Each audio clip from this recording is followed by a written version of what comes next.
बाबूजी बाबूजी थोड़ा रो अपनों पे भी ध्यान दी, अपन शरीर पे खाए पिए पे टाइम दी। काहे कि अब जौन बारे तो रोवे न बानी, घर के देखी। हाँ वो तो जे बाहरे रहेलन, अब बाबा जी के तो कुछ समझे बुझे से कोनो मतलबे नहीं खे। तो अभी घर गृहस्थी के देखेला, रोवे न देखतनी। तो रहुआ अपने सेहत के ध्यान न देन तो हमनी लोग के का होई बताई। बड़का रहत रहा तो 2 दिन पर 4 दिन पर हमारा तन तेलो लेके दुआर पहुंचत रहा। ई छोटा का एक दिन ना अपना मने कल कि बाबूजी दो तन तार तन तेल लगा दी हैं। और ओकर मेहरारू के तो अभी हम का कहीं लायक नहीं खे। अरे जब तक टाइट पहन तब तक हाँ मर गया के बाद में था लग गई। यही से न कहा था नहीं बाबूजी कि खा पी के रो टंच रही जा, न तो कल शरीर गिरू नु तो कामो न केहू काम न देला। शरीर जब गिर जाला ना तो अपन शरीर काम न देला, समझ गई नी ना। तो कम से कम अपन शरीर चली तो हम कितना देखो। वो बाहर आयलान उनखरो एगो शिकायते बा कि बाहर रहता नहीं, खाए पिए में दिक्कत होता। बताई हर गाँव छोड़ के जेबे न करम शहर बाहर कहीं, तो का करम हमनी लोग। हो तरजुया दो जाते बाजार में तो सब्जी बेच ले तरजू दो जाके रानी। हम आलू कोड़ के धले बनी ओकरा इहो नहीं के बुझात के लिए एको बरना बाजार में बेची। हम 10-10 कोबी बटुए हम बैगन तुरबे खाची पहुंचा भी ना सकेला गोभी गिरल रहे तो गिरा था नु ठेवा पर तो लाके न चाहिए लेके जब तो सही रही। कम से कम कमे दाम में बेचाई नु। अपन खेती के बैंगन उंगन बढ़ले बा, पालक मूली बढ़ले बा ना वो बेचे थोड़ा ही उ ना बेचे हम बेचो वो का उधर अभी तक रावरे कलेजा पे बैठ के रावरे कमाई खई हन तनिको लाज नहीं खेलेगा तुमका। अब बेलज हो गेल मैडम बेलज। ठीक बा हम चलते ना तो लेट हुई बाजार पहुंचे में। बाकी अलुया सब लाद देले बानी कंतरिया छूट गिर ले नहीं है जाता नहीं हो का कर डाँव में हमारा दर्द रहता कहा कही अब कर रोज में करे पड़ी सब काम उनकर इतना बुझाई तो करतन ना।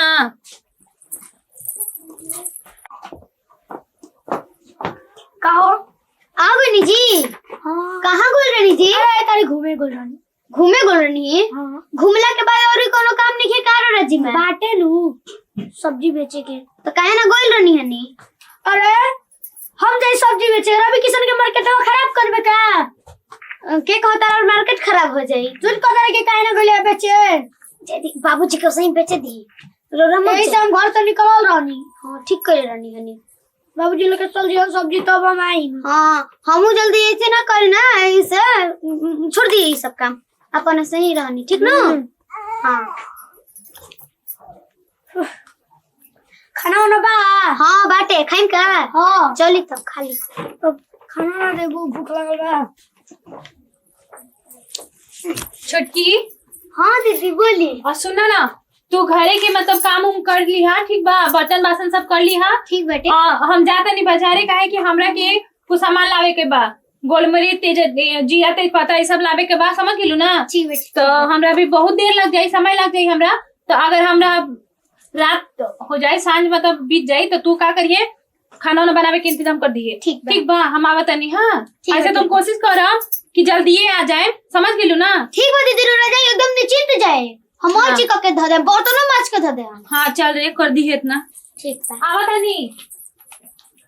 ई मार्केट घुमस बॉक्सर बाजार घुमस आ झूठ बोल के जास की जा तनी जीरा मरीच किने आ हमरा के नौकरानी बना के बैठा के आ जा तनी कह दे बर्तन माज दिया घर और बढ़िया दिया अच्छा से खाना के तैयारी बना के रखिया हम आइम तक खाना बना दे हमहु जे तनी सूत जाए देखो तनी नु क्या होता त का करताड़ू।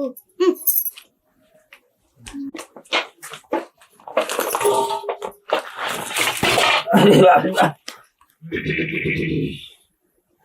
बहू ए बहू काय बड़ो का चिल्लाता गला फाड़ के बहू पानी ले आओ तो गोटा काहे ओनिया से तार कंठा सुखाइए गइल रहे कि जाइम घर तो पानी मांगम। अजब हाल बा बड़की बोली का ना गोलबड़ी मार्केट में घूमे हमरा के थमा गोली कि जाके बर्तन उर्तन माज लिया। पहले सुन ला, हम बर्तन उर्तन माजे वाली नहीं खी। अच्छा जा पानी लेबू। हाँ लिया दे हम। जा ले अब तार घमंड मैं खत्म हो जियो। चिंता मत कर बुढ़वा जियता। आई लपिया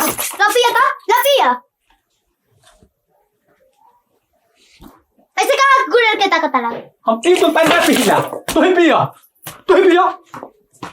बुढ़वा के एगो तो हम पानी देता नहीं और ऊपर से हाथरा गुमान ई हमरा से बर्दाश्त ना होई। बाजी हाय देखी ना हम का लेके आईनी हां, ढेर सारा सामान लेके आईनी हां। अच्छा की कहां बड़ी का भाई बाबूजी? कुछ ना हाय पानी नहीं गिरल बा आंगन में, ई का लोटा ओटा सब गिरल बा, छितराल बा। छटकी पूछा था नहीं ओकरे से आ ढेरे सामान ले ली हम। छटकी काहे रो था नहीं बाबूजी, बोली ना हमरा से कुछ। छोड़ा बहू छोड़ा। अब का छोड़ी, कैसे छोड़ी बताई? का ना छोटकी कोइला हमरा के तारे कोइला के बाद का ना कोइला एक गिलास पानी मांगला हमरा के तात तोला के पहुंच लिया। हां पूरा बिहारी पानी भरते ही पे बिक दी। ओसन हम पानी पी के का करब जो ना प्यार निखे है। तू अपना हाथ से जोन भी देबू वो काई हम जान गेल बानी को हमरा कबो ना करी हम जान गेल बानी। अभी ओकरा के बताओ तनी हम। हां छोट हो गए इतना बड़ काम करी, इतना बोली ऊ।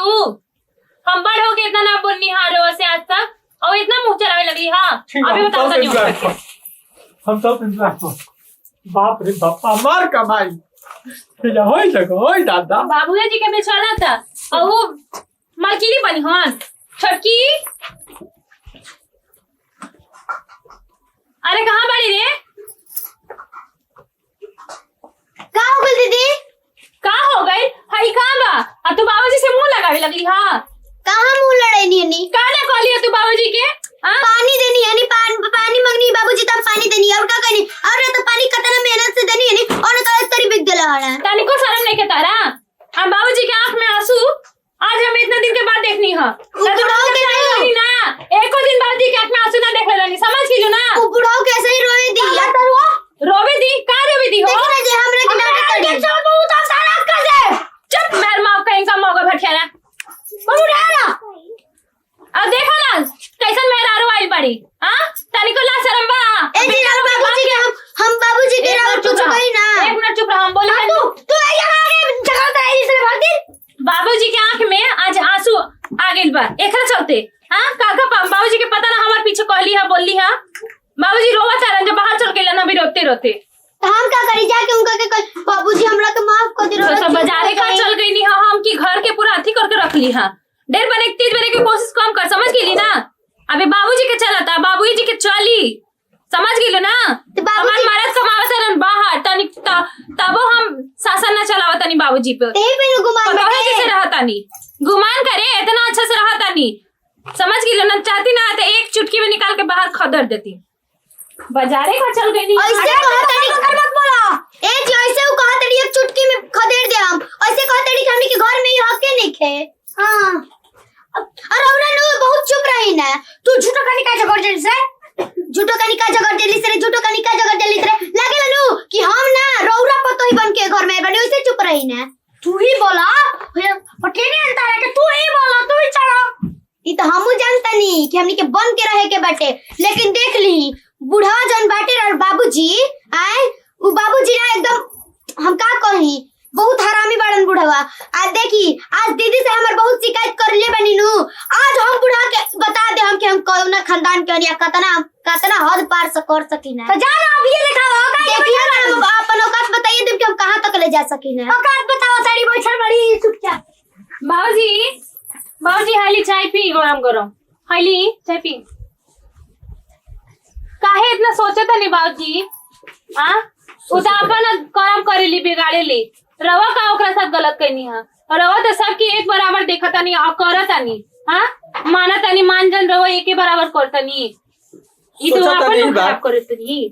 सोचता नहीं बाकी तहरा बियाह में वीडियो के रहनी और ओकरा बियाह में नाच कोई नहीं तारा के 5,000 के गहना लेगी ओकरा के 50,000 के गहना लेगी नहीं हैं सब समय है कि तारा के मेरे घर जनवा खेव ओकरा के बाद गांव खेव रहनी हैं जेकरा के ना पूछे ओकरा के बियाह पूछनी त धूमधाम से बियाह कोई दी हम ना जानी कि हइसने हमरा के पतो ही मिले कि हई दिन ना से आज तू ना रहबू तू कहीं चल जेबू तब तो ही बुढ़वा सही सोचन के मर जाई ओकर बोली व्यवहार एगो बात सुन ली बाबूजी कि इहो अपने बड़ी है ना अपन घर पे हमनी सब उतारनी हो एकरा के आ देवरो जी अपने बड़न लेकिन कहतनी कि जेकर बेटा अच्छा ना रहेला ना तो ओकर पतो हो ना सही से अच्छा मिलेली अब जाय दी बाबूजी जो कहतन कर दी आपने एक दिन से समझ में आ जाई अब चिंता मत करी चाय पी ठंडा हो जाई अब तनी हम या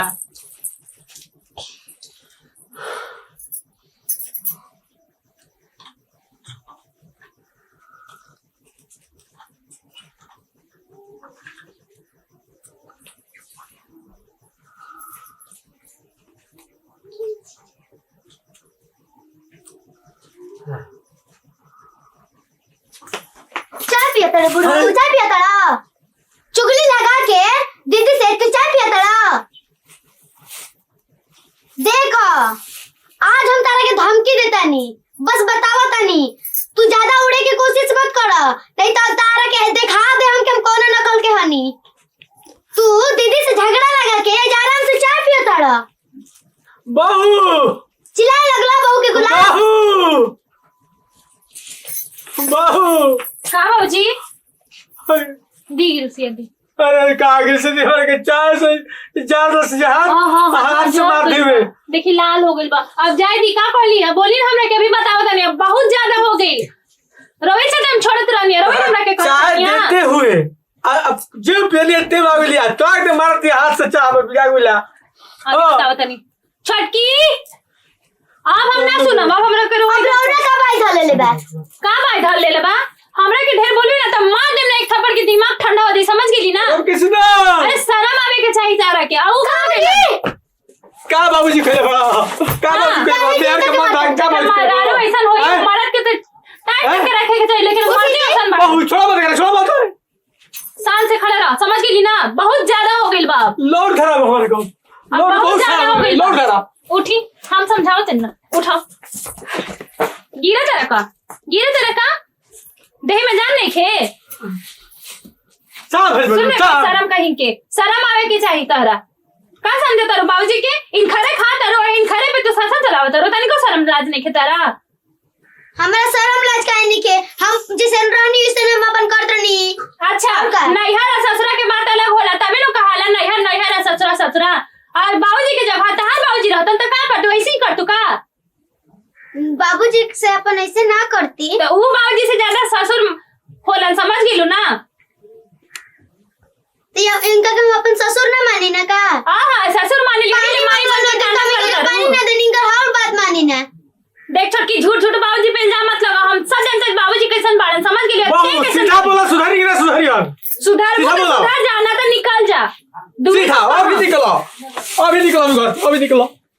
निकलो जा माफ कर दी बाबूजी हमरा के घर से बाहर मत निकाली बाबूजी हमरा के माफ कर दी बाबूजी अरे बेटा चाहे कैसे हो आ गइलू पता हो कि ढंग से होके के चाहिए आ गइलू अपना औकात में बाबूजी के पावर घसेर दिले गई के नाम में हिलोरे लागे मुलो सुप ले दीदी हमरा माफ कर चलो हमरे से माफी मत मांगो ई लोग से माफी मांगो